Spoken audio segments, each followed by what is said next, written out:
Je lis du livre de 2 Timothée chapitre 3, au verset 17, ce qui suit. Afin que l'homme de Dieu soit accompli et propre à toute bonne œuvre. Nous voyons les saintes lettres numéro 2. Notre Seigneur et notre Dieu. Hier matin, nous avons lu les versets 14 à 16. Nous avons vu des points clés, mais aujourd'hui, nous voyons pourquoi nous devons lire la Bible. Merci de nous éclairer. Nous t'en prions au nom de Jésus et pour ta gloire éternelle. Amen. Je reprends les versets d'hier, 14 à 16.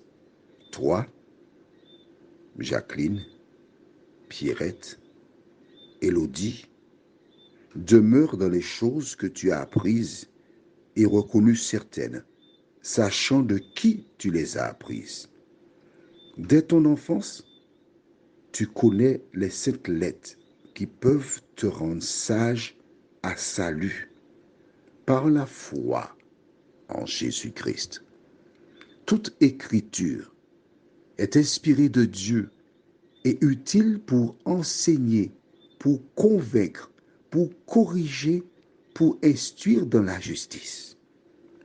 Prenons le temps pour voir 2 points importants. Tu connais les 5 lettres qui peuvent te rendre sage à salut. Mais quand tu lis cela, tu réalises que ce sont les Écritures qui peuvent te rendre sage. Les Écritures. Sage pour le salut.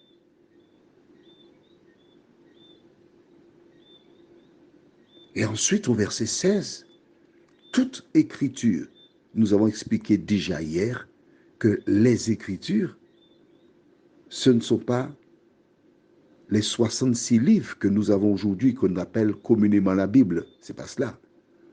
C'est l'Ancien Testament. Car de Genèse à Malachie, c'est ce qui existait.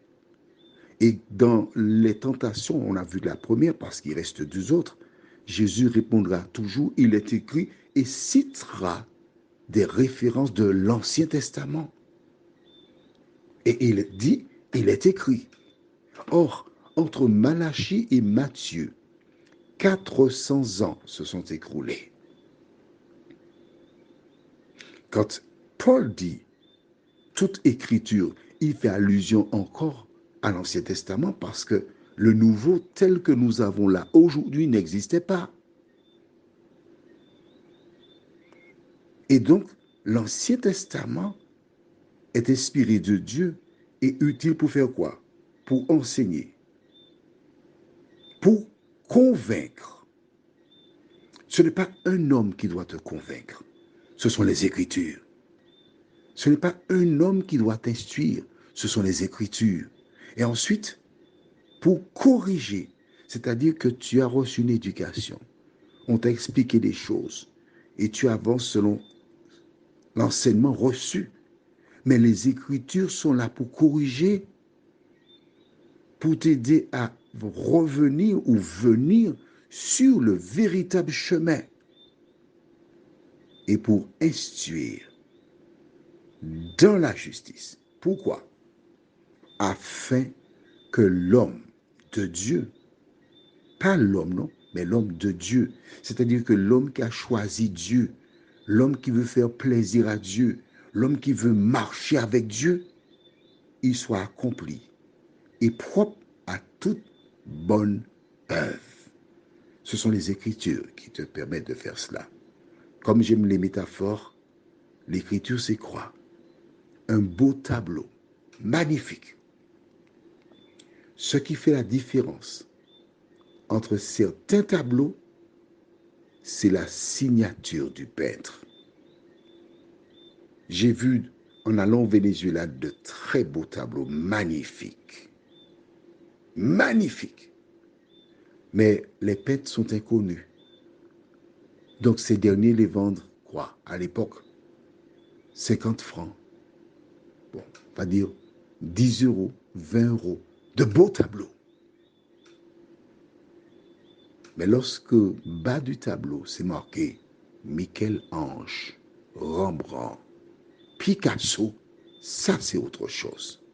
La valeur du tableau n'a rien à voir avec ce qu'on achète dans les rues. La parole de Dieu, c'est elle qui a de la valeur. L'auteur, Dieu, c'est lui qui a de la valeur. Prions. Seigneur, combien nous te remercions pour ce privilège que nous avons d'avoir les saintes lettres. Merci pour le contenu.